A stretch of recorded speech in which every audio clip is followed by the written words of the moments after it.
स्वागत है आप सभी का पंजाब केसरी में और आपके साथ मैं हूं दीक्षा।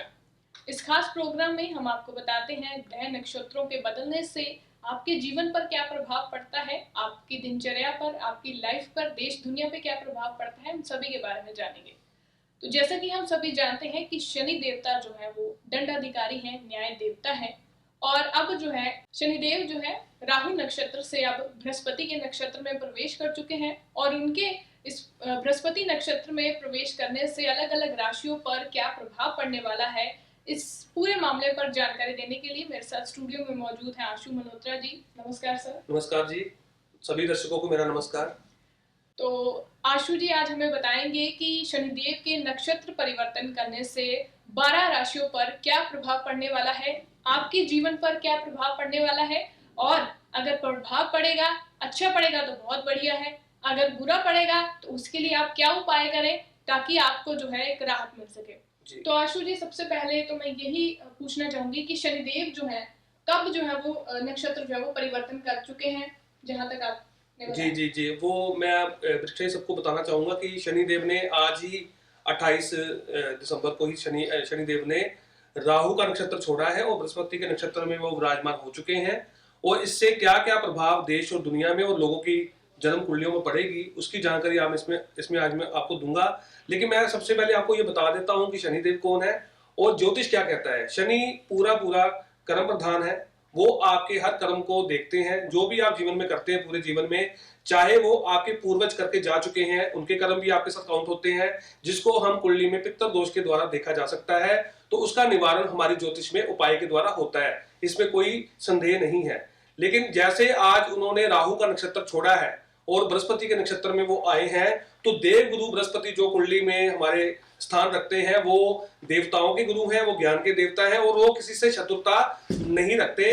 तो शनि देव भी इस नक्षत्र में आके कई राशियों को बहुत ज्यादा लाभ देंगे, कईयों को सावधानी बरतनी होगी, कईयों को अपनी दिनचर्या बदलनी होगी, तो यहाँ पे उनको बहुत लाभ होने वाला। दीक्षा जी, तो जैसे कि आशु जी ने बताया कि बहुत सारी राशियों को लाभ होने वाला है, सबसे पहले तो बताइए कि किन राशियों को लाभ होने वाला है। तो पहले दीक्षा जी मैं सबको ये बताना चाहूंगा कि सबके लिए कॉमन जो चीजें हैं वो मैं बता देता हूँ। शनिदेव किससे प्रसन्न होते हैं और किन चीजों से वो ना प्रसन्न होते हैं। सबसे पहले तो शनिदेव जो लोग मोटे हो जाते हैं उनके बहुत खास तौर पे शत्रु बन जाते हैं, क्योंकि मोटापा कई बीमारियों को लेके आता है, आगमन करता है और शनिदेव उसको बढ़ा देते हैं। तो मैं आपको ये बताना चाहूंगा कि अगर आप अपना शनि ठीक रखना चाहते हैं तो उसमें आपको अपनी लाइफ को नियम में बांध लेना चाहिए, यानी कि उसको टाइम लिमिट में बांधना चाहिए। जो काम पहले करना है पहले उसको ही करना चाहिए और सुबह दिनचर्या में 8 बजे से पहले नहा लेना चाहिए, चाहे सर्दी हो चाहे गर्मी हो। जो लोग ऐसा नहीं कर पाते उनके लिए शनि खराब होना शुरू हो जाता है। और जो ज्यादा तकलीफ में आते हैं वो कौन आते हैं? जिनके ऊपर राहु की महादशा हो, शनि की महादशा हो, शनि की ढैया हो, शनि की 7.5 हो, अंतरदशा हो और वो अपना लाइफस्टाइल बिगाड़ दें तो शनि उनका बहुत खराब होके उनके एक काम जो एक दिन में होना था वो एक साल में होता है। तो ये लोग जो लोग यहाँ से इंडिया में फॉरेन जाना चाहते हैं, स्टडी करने के लिए जाना चाहते हैं या काम करने के लिए जाना चाहते हैं, उनको तो शनि हमेशा अपना बेहतर ही रखना चाहिए, अन्यथा उनको बाहर वो नहीं जाने देंगे। अब शनि एक तो हो गया मोटापे के शत्रु हैं, आपको व्यायाम, योगा या आपको जिम करना चाहिए सुबह उठ के, नियमित रूप से आपको पाठ पूजा करनी चाहिए नहा धोकर, और उसके बाद पक्षियों का, जानवरों की सेवा करनी चाहिए, गरीब लोगों की मदद करनी चाहिए। ऐसा करने से आपके शनिदेव प्रसन्न होंगे, आपके पूर्वजों के भी दोष खत्म होंगे और आपके द्वारा जो नए दोष है उनमें भी कमी आनी शुरू होगी और आपका और आपके परिवार का उद्धार होना शुरू हो जाएगा। इसके बाद शनि कहाँ खराब होते हैं? जब आप घर पे बिस्तर पे बैठ के खाना खाते हो तो शनि आपसे फिर द्वारा नाराज हो जाते हैं, वहां पे वो राहु को एक्टिवेट करते हैं, आपके घर में कलह पैदा करते हैं और आपके घर में बीमारियों का आगमन होता है। दूसरी चीज, यहां से शनि खराब हो जाते हैं। तीसरा शनि कहां से खराब होते हैं? अगर आप मकान बना रहे हैं और उस मकान को बीच में छोड़ रहे हैं तो वहां पे शनि खराब हो जाएंगे। आपके घर में, उस घर में राहु का वास होगा, फिर आपको दोबारा मकान बनाने के लिए पैसा नहीं मिलेगा और जब तक वो मकान कंप्लीट नहीं होगा आपको परेशानियां ही घेर लेंगी और आप ऐसी दुविधा में फंस जाओगे, कर्ज, शत्रु, रोग आपको घेर लेंगे जब तक वो मकान कंप्लीट नहीं होगा। और अगर शनि बिगड़ गया तो सालों साल वो मकान आपका बनने नहीं देगा। यहाँ पे शनि खराब होंगे, तो इस चीज का ध्यान रखें। जो लोग अपना घर आदि शुरू कर चुके हैं उसको कभी बंद ना करें, चाहे एक मजदूर आके काम करे लेकिन वो तब तक काम करे जब तक वो मकान कंप्लीट ना हो। यहाँ पे दोबारा और शनि कहाँ से खराब होंगे, जब आपके घर पे नल टप टप करेंगे, आपके घर पे टंकी बहती रहेगी, ऐसी चीजों से भी शनि खराब होते हैं। इसको तुरंत ठीक करा सकते हैं, शनि आपके प्रसन्न होंगे। और घर में पौधे आदि, बड़ों का मान सम्मान, अगर आपके घर पे नौकर रखे हैं तो उनके साथ कभी बदतमीजी ना करें, वो भी एक इंसान है, उनको उस तरह से चलें, अगर वो गलती करते हैं तो प्यार से समझाएं। ऐसा करने से शनि आपके प्रसन्न होंगे। ये चीजें सबके लिए कॉमन है परीक्षा जी। तो यहाँ पर जितनी भी राशियों वाले हैं, यानी कि हर एक जो प्रत्येक व्यक्ति है, उनको इन सब चीजों का तो जरूर ध्यान रखना चाहिए। अगर कोई किसी के पास परीक्षा की फैक्ट्री है, वो उसके पास कर्मचारी है, तो कर्मचारी से वो बदतमीजी से बोल रहे हैं, तो शनि उनके खराब होके फैक्ट्री बंद करवाने पे आ जाते हैं। और इसी तरह अगर कोई सरकार में है, अगर वो राजा है, मंत्री है, उनको भी अपने जनता को देखना चाहिए, उनके कार्य में बाधा नहीं डालनी चाहिए। क्योंकि मैं तब से ये भविष्यवाणी कर चुका हूँ अपने इसी कुंडली टीवी से, अपने पंजाब केसरी के चैनल से, कि शनि जब से मकर राशि में है तब से वो नए करोड़पति पैदा कर रहे हैं और पुराने को खत्म कर रहे हैं। जिन्होंने शॉर्टकट से पैसा कमाया वो खत्म हो रहे हैं, जो लगातार मेहनत कर रहे हैं वो आगे बनते जा रहे हैं। तो वर्तमान में शनि ने आज नक्षत्र बदला है और वो 29 मार्च को 2025 को राशि परिवर्तन करेंगे, मीन राशि में जाएंगे। तो उस समय मेष राशि के ऊपर शनि की 7.5, सिंह राशि पे शनि का ढैया, धनु राशि पे शनि का ढैया शुरू होगा और मकर राशि वाले शनि की 7.5 से मुक्ति पाएंगे।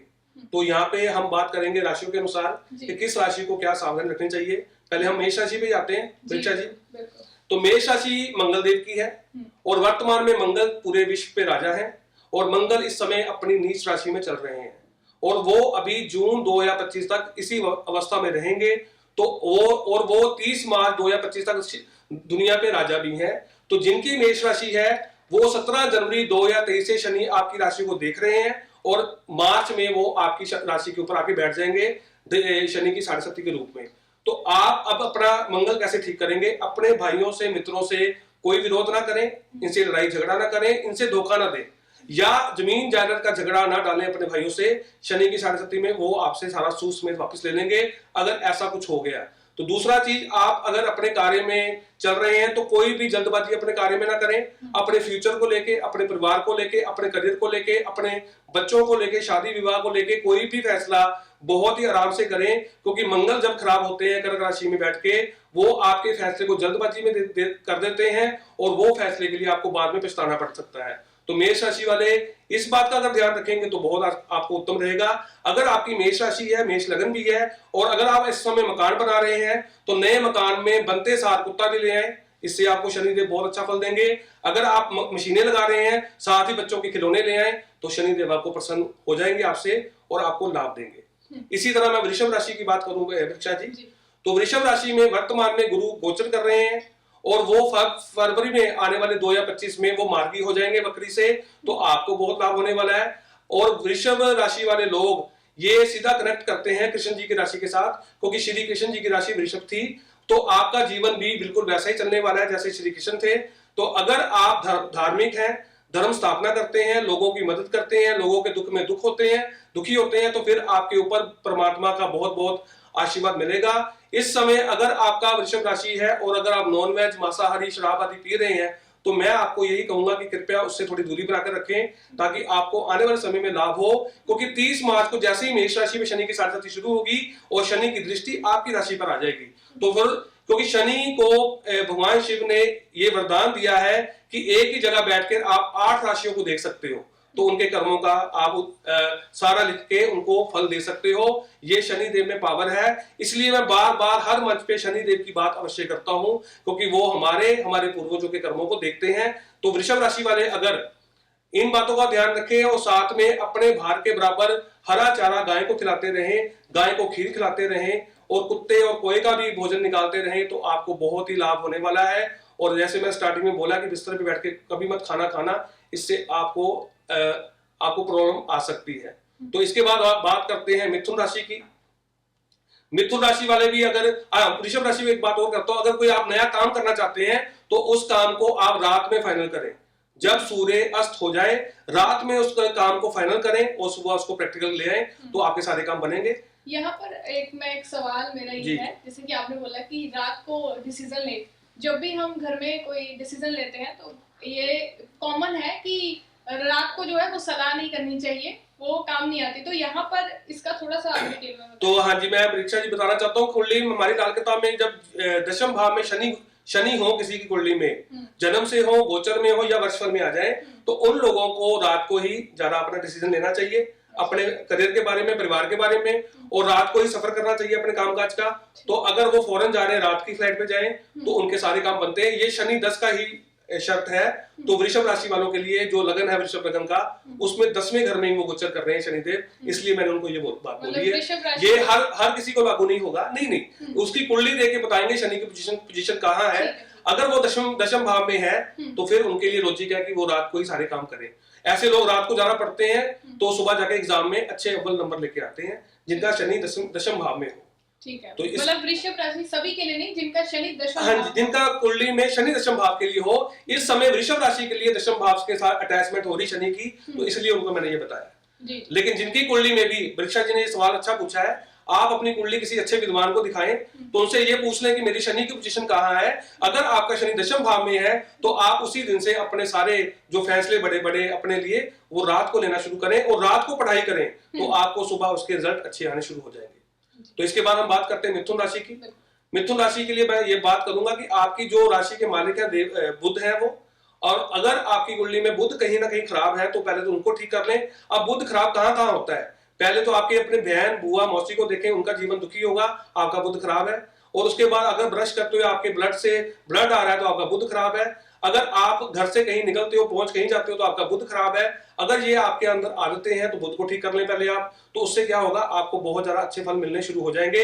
इसके लिए बुध मिथुन राशि वाले क्या कर सकते हैं, अगर वो स्टडी से जुड़े हैं, अगर वो सीए हैं, अगर वो बैंकिंग में हैं, तो कहीं भी ऐसे काम में है जहां पे वो हिसाब किताब रख सकते हैं और उनका बुध खराब है, तो आपको कभी भी अपने पैसे का हिसाब नहीं रहेगा, ना हिसाब रहेगा ना आपके पास पैसा रहेगा, और आपको हर कार्य में दिक्कत आनी शुरू हो जाएगी। और यहाँ पे बुध कुलदेवी भी है। जिन लोगों को अपनी कुलदेवी नहीं पता तो वो कुलदेवी की सर्च जरूर करें और वहां पहुंच जाएं, इससे बुध ठीक हो जाएगा आपका।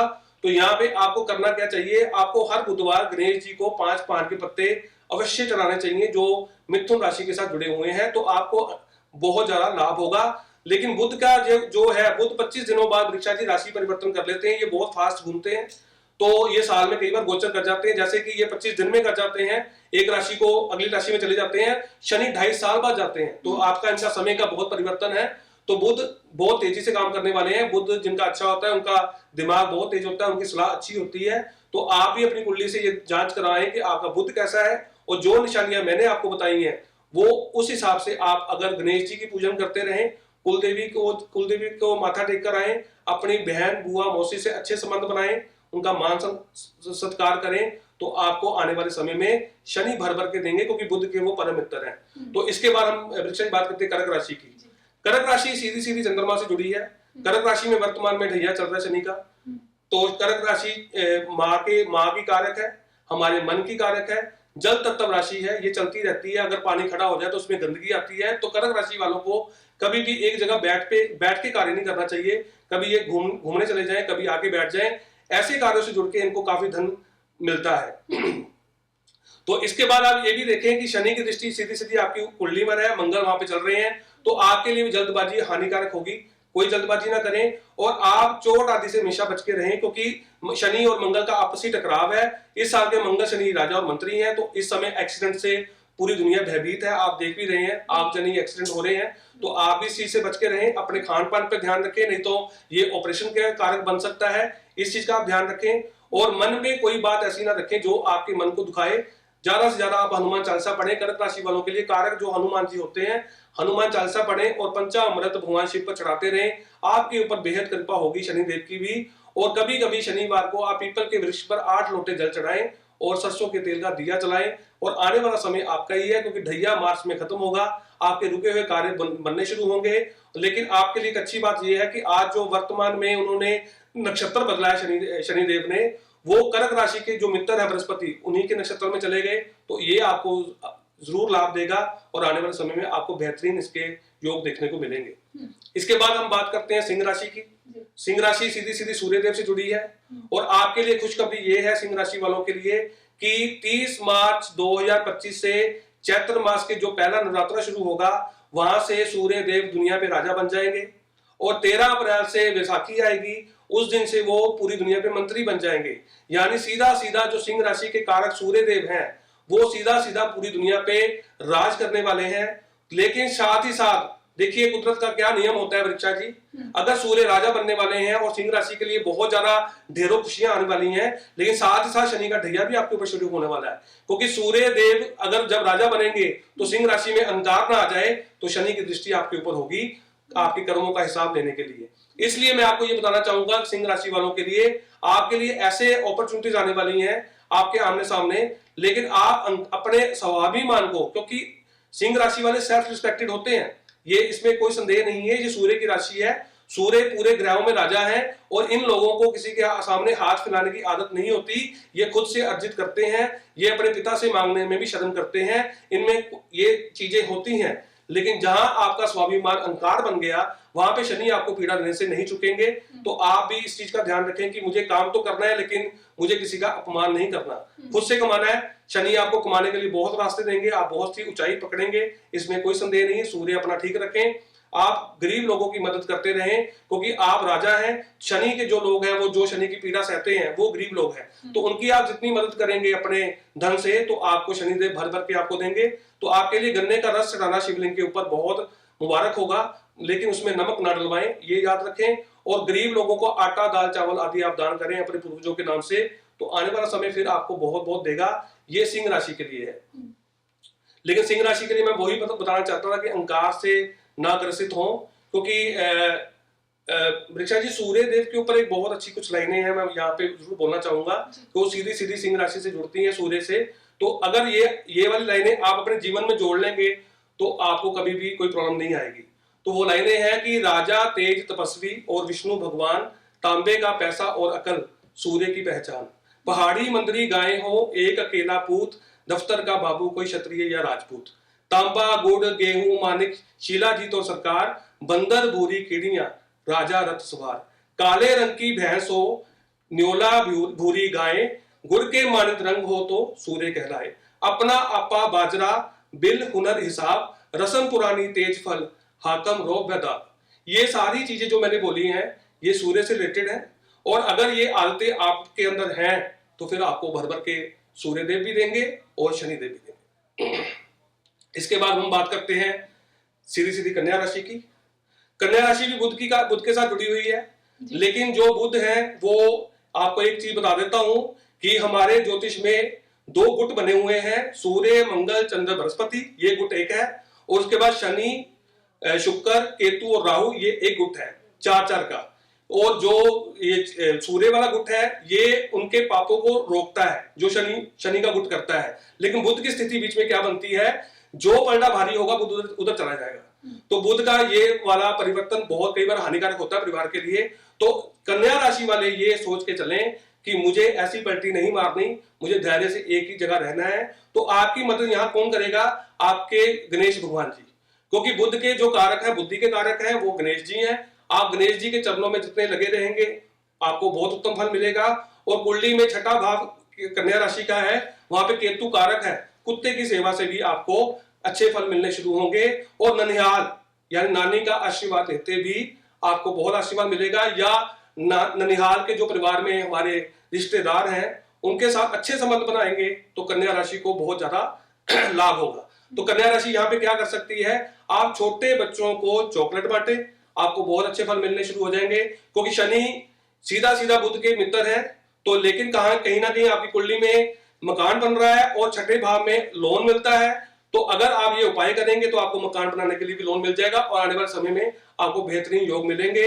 और कन्या राशि ताल्लुक की मालिक है, और वहां पर ही अगर आपका चंद्रमा बैठा है तो हर सोमवार को किसी कुएं में या ट्यूबवेल में आप दूध गिराएं कच्चा, इससे भी कन्या राशि को बहुत लाभ मिलेगा। इसके बाद हम बात करते हैं वृक्षा जी तुला राशि की। तुला राशि सीधी सीधी शुक्र देव से जुड़ी है। तुला राशि में सूर्य नीच है और तुला राशि में शनि उच्च है और बुध यहाँ के कारक है, और तुला राशि को खेत माना गया है, तुला राशि को तराजू माना गया है। तो ऐसे लोगों को तराजू को हमेशा बैलेंस रखना पड़ता है, और ये वैवाहिक जीवन का भी संबंध रखता है तुला राशि, और ये हमारी भागीदारी भी रखता है। तो यहाँ पे जितना आप अपने तराजू को बैलेंस रख के चलेंगे तो शनि आपका उच्च फल देगा। कहीं भी आपने अपने तराजू को इनबैलेंस किया तो सूर्य आपको नीच फल देना शुरू कर देंगे, और वर्तमान में आने वाले समय में सूर्य राजा बनने वाले हैं। तो कहीं ना कहीं आपको सरकार से भी प्रॉब्लम हो सकती है। अगर आपका तराजू ठीक रहेगा, आप धैर्य से चलेंगे, तो आपको सरकार से लाभ भी हो सकता है तुला राशि वालों को। तो यहाँ पे अगर कोई आप नया कार्य शुरू करने वाले हैं तो बहुत सोच विचार से करें, क्योंकि मंगल की स्थिति भी यहाँ पे अभी कमजोर है। आप भी जल्दबाजी ना करें तो आपके लिए अच्छा है, क्योंकि 30 सालों में शनि 12 राशियों को भ्रमण करते हैं और वो बहुत धीरे चलते हैं, लेकिन काम झट से करते हैं।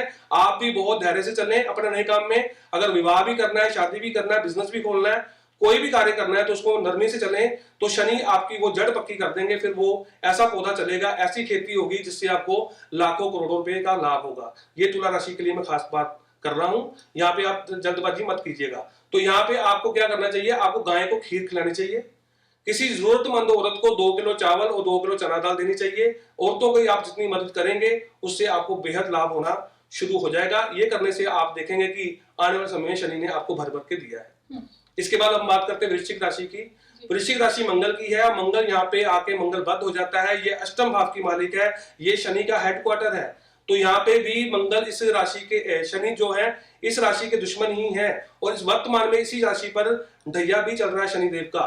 तो यहाँ पे भी आप चोट आदि से बचा के रखें, अपने क्रोध पर नियंत्रण रखें, नहीं तो क्रोध में आप क्या करेंगे, सोने के घड़े को लात मार देंगे और आपको दोबारा वो घड़ा मिलने वाला नहीं है। क्योंकि यहाँ पे जहां भी आपको क्रोध आया, क्रोध में कोई भी नियंत्रण लिया आपने, घर में आपको ज्यादा गुस्सा आएगा घर में जाते ही। और अगर आपने मोबाइल तोड़ा गुस्से में आके और वो टूटे हुए मोबाइल घर पर पड़े रहे, फिर आपका कोई कार्य नहीं बनने वाला।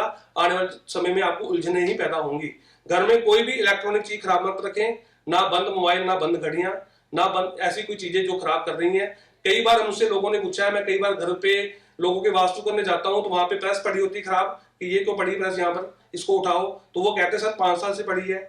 लेकिन वो कब करेगी काम अपना, जब राहु की महादशा आपके परिवार में किसी सदस्य पर आ गई तो वो प्रेस अपना काम शुरू करेगी। अगर वो प्रेस 500 रुपए की हुई तो 5 लाख लेके जाएगी। तो ये काम ऐसे होता है। तो अभी आप अगर इसको बचा लें तो ज्यादा अच्छा है, तो आपके लिए बहुत अच्छा होगा।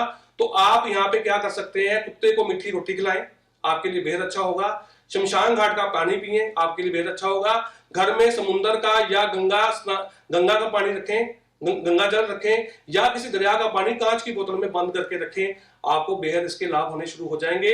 अपने क्रोध पर नियंत्रण रखें, चांदी का चौरस टुकड़ा अपने पास रखें, चांदी का कड़ा पहने, हनुमान जी को समय समय पर चोला चढ़ाते रहें, तो वृश्चिक राशि भी भर भर कर लाभ मिलेगा आपको। इसके बाद हम बात करते हैं धनु राशि की। धनु राशि देवगुरु बृहस्पति की है, और सीधी सीधी शनि देव भी बृहस्पति के नक्षत्र में चले गए हैं। धनु राशि के ऊपर आने वाले समय में शनि का ढैया आने वाला है। वृश्चिक पे खत्म होगा, धनु पर आएगा। तो यहाँ पर भी आपको भी तैयारी रखनी चाहिए। लेकिन यहाँ पर अगर आप ऐसी कोई स्टडी से जुड़े हुए हैं, चाहे आपकी एज कोई भी हो, क्योंकि सारी उम्र व्यक्ति पढ़ता ही है, अगर आप कोई एग्जाम देने वाले हैं, डिग्री लेने वाले हैं, तो शनि का ढैया आपको डिग्री दिलवा देगा। लेकिन बात वही है कि अपने आप को फिट रखना है, समय में बांध के रखना है, योगा करना है, जिम करना है, हर चीज करनी है, समय पे सारा काम करें, आपको बहुत ज्यादा अच्छा मिलेगा। अगर आपके चंद्रमा की स्थिति कुंडली में बहुत अच्छी है और बृहस्पति की दशा चल रही है, तो पुखराज धारण कर लें आप, तो इससे आपको बहुत लाभ होगा, क्योंकि पुखराज से आपको बहुत ज्यादा आगे बढ़ने के में प्रेरित हो जाएंगे आप। लेकिन धनु राशि की आदत है किसी के नीचे दब के काम ना करना। अगर ये नौकरी भी करेंगे तो अपने बॉस से भी ऊपर होकर करेंगे, बॉस को भी ये चीजें समझानी शुरू कर देंगे। धनु राशि की ये खासियत है। अगर ये बिजनेस करेंगे तो हटके करेंगे, किसी से दबेंगे नहीं, उलझनों से ये पंगे लेंगे और सफल हो जाएंगे। लेकिन यहाँ पे अपने कर्मों पे ध्यान जरूर दीजिएगा। आप भी धार्मिक हैं, धार्मिक प्रवृत्ति बना के रखें तो आपको बहुत अच्छा होगा। आप गौशाला की सेवा कर सकते हैं, आप ब्राह्मणों की सेवा कर सकते हैं, आप बृहस्पतिवार वाले दिन एक पीले रंग की धोती लाल बॉर्डर वाली ब्राह्मण को दें, साथ में दक्षिणा दें, आपको बहुत अच्छा लाभ होगा।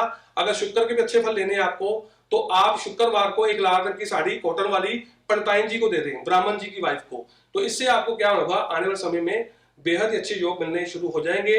और वैसे भी अगर आप, मुझे लगता है कि आपके पास नई गाड़ी भी आ सकती है, तो गाड़ी चलाते वक्त आपका एक इम्तिहान हो सकता है कि आपके सामने गरीब लोग आ सकते हैं, तो उनके साथ कोई भी बदतमीजी ना करें, तो आपको आने वाले समय में बेहद लाभ मिलेगा जो धनु राशि वाले हैं। इसके बाद मकर राशि पे आते हैं सीधा सीधा। मकर राशि सीधी कर्म प्रधान राशि है, शनि की अपनी ही राशि है, और शनि इसी राशि से अगले घर में गोचर कर रहे हैं। तो यानी शनि से आपकी 12वीं राशि इस समय चल रही है। तो मकर राशि का क्या काम है, जैसे अभी हमने बात की थी, अगर मकर राशि में शनि हो, दशम भाव में हो तो उन लोगों को रात को सारे कार्य करने चाहिए। तो मकर राशि वाले भी बड़े धैर्य से चलने वाले होते हैं, क्योंकि इनके अंदर शनि का ही सारा असर होता है, इनकी कुंडली में, इनकी बॉडी में। तो ये हर काम को धैर्य से चलते हैं, धीरे धीरे करते हैं। लेकिन यहाँ पे बात अभी मैंने ये की थी, काम धीरे करो चाहे, लेकिन फैट मत हो। अगर आप मोटे होंगे तो प्रॉब्लम शनि को हो जाएगी। तो यहाँ पे इस चीज का ध्यान अवश्य रखें कि आप फिट होके जो मर्जी करें। और ये लोग बड़े बड़े कंस्ट्रक्शन के काम से जुड़ जाते हैं, बड़े बड़े ये ब्रोकर भी हो सकते हैं, इंश्योरेंस के काम से जुड़ जाते हैं। तो ये ऐसे इंजीनियर भी होते हैं, ये इनके पास आइडियाज बहुत होते हैं, जिनके ये शनि के काम, यानी शनि प्रॉपर्टी है, शनि मकान है, शनि बिल्डिंग्स है, शनि पुल है, सड़कें हैं, तो ऐसे काम से जुड़ के अगर ये चलते हैं, अगर इनके साथ जुड़े हुए हैं तो इनको लाभ होने वाला है। अगर इसके अलावा कोई और काम भी कर रहे हैं, बिजनेस का, मशीनें लगा रखी हैं, कोई भी कर रहे हैं, या ये लेबर भी कर रहे हैं, तो इनको अपने शनि को हमेशा ठीक रखना चाहिए। ठीक ऐसा होगा, किसी भी ग्राहक का अपने आने वाले जिंदगी में कोई भी लोग हों, उनके पैसों का कभी उनसे दगा ना करें, तो शनि आपके लिए हमेशा ही अच्छा फल देंगे, आपकी औलाद को भी नेक फल देंगे। घर में कभी अन्नपूर्णा की कमी नहीं होगी, काम की कभी कमी नहीं होगी।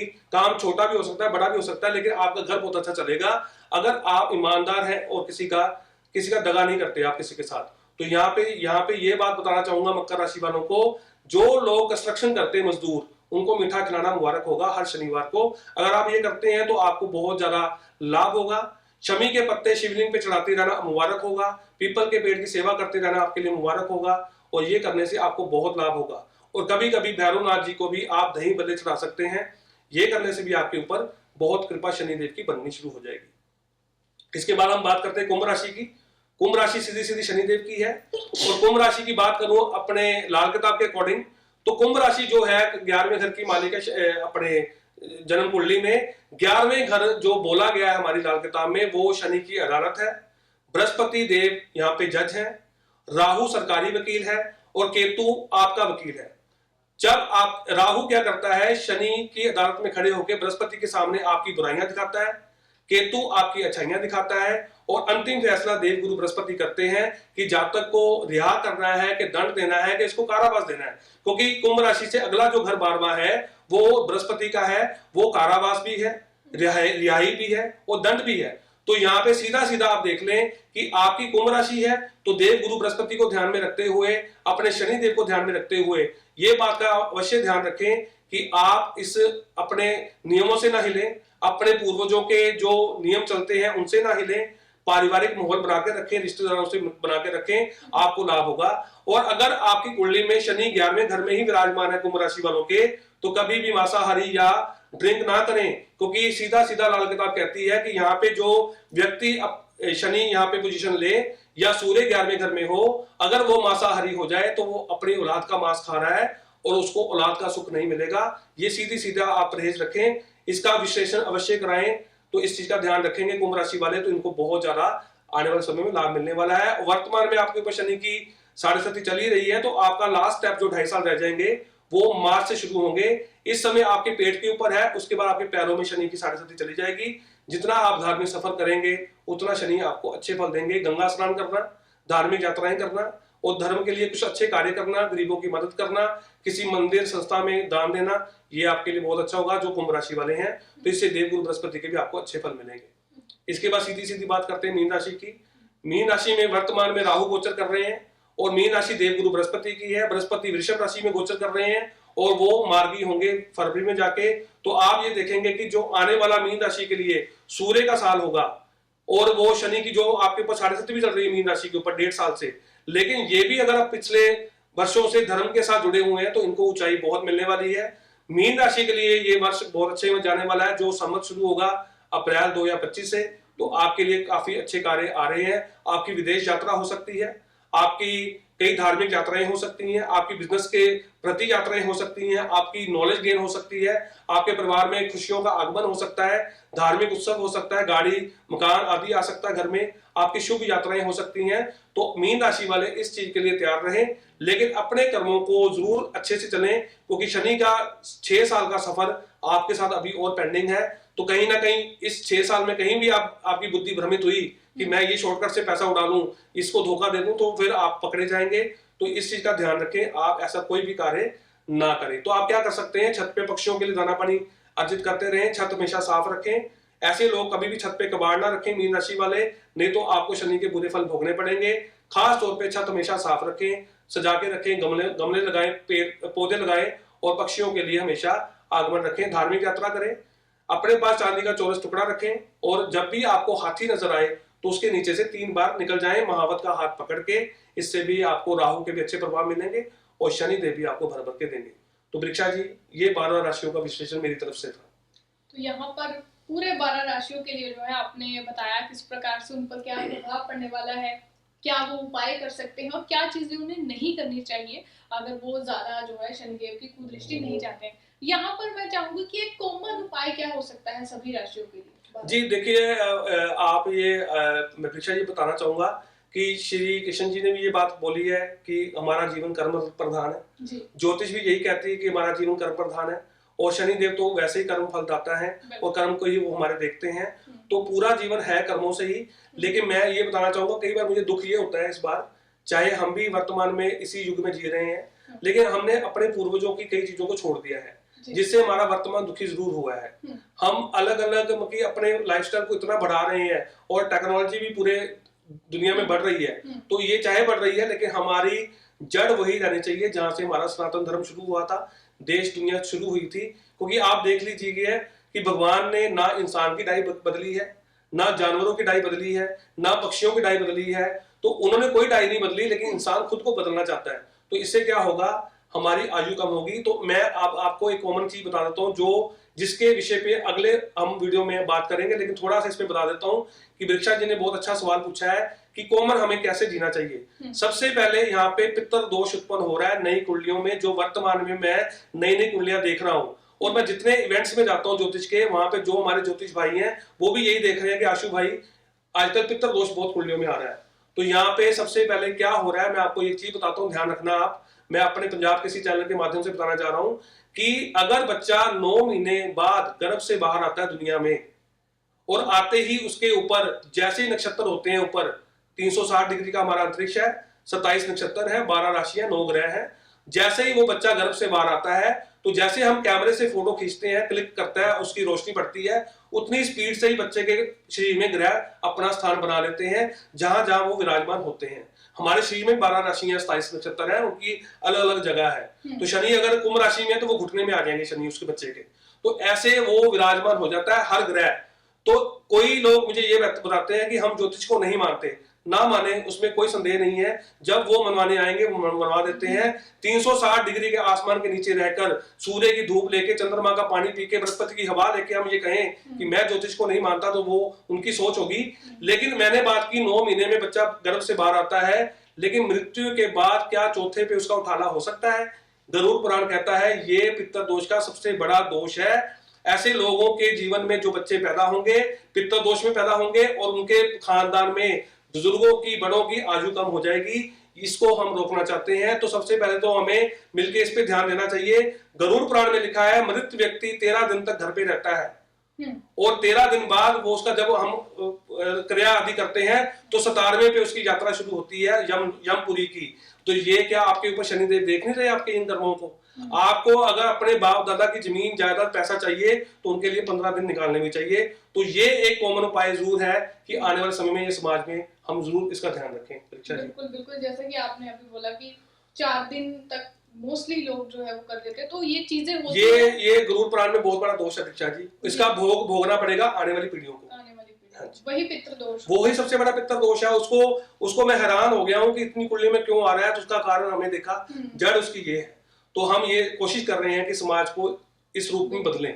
वही बात है कि हमें अपनी जो जड़ें हैं उनको नहीं भूलना। अगर जड़ से आप टूट जाओगे तो पेड़ गिर गया तो फिर आपकी डालियां क्या करेंगी? जी। तो आने वाले समय में आपके बच्चे दुखी हो जाएंगे। मैं ये चाहता हूँ हम मिलकर अपने समाज को ऐसा बना दें कि उनके अंदर धार्मिक प्रवृत्ति जरूर आ जाए।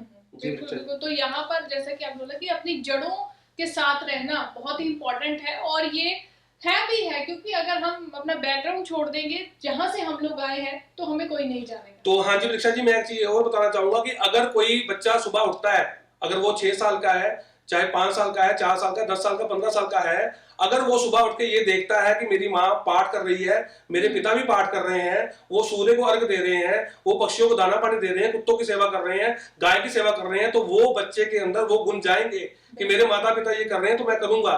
लेकिन अगर कोई सुबह उठ के ड्रिंक पी रहा है तो उनका बच्चा वो देख रहा है तो उसके अंदर वो आदत आएगी। फोन चला रहा है, जो भी है तो वो उसके अंदर वही आदत आएगी।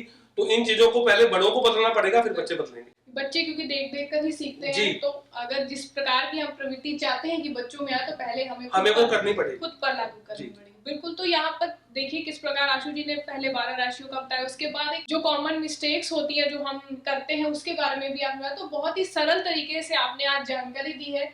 हम और भी आपसे जानकारी लेने के लिए उत्सुक रहते हैं जब भी आप आते हैं। बहुत बहुत शुक्रिया आपका इस पूरी जानकारी। तो यहाँ पर हमने जाना कि किस प्रकार शनिदेव के जो है नक्षत्र परिवर्तन करने से जो है 12 राशियों पर किस प्रकार से प्रभाव पड़ने वाला है, किन पर अच्छा प्रभाव पड़ेगा, बुरा प्रभाव पड़ेगा, और क्या चीजें आप करें और क्या ना करें जिससे जो है आप जो है शनिदेव की जो कुदृष्टि है वो चीजें ना करें जिससे शनिदेव की कुदृष्टि आप पर हो। तो उन सभी चीजों के बारे में आज आशु जी ने बताया। एक बार फिर से आपका धन्यवाद। तो आज के प्रोग्राम में फिलहाल इतना ही। बाकी देश और दुनिया की तमाम बड़ी खबरों के लिए आप जुड़ रहे हैं पंजाब केसरी के साथ। नमस्कार।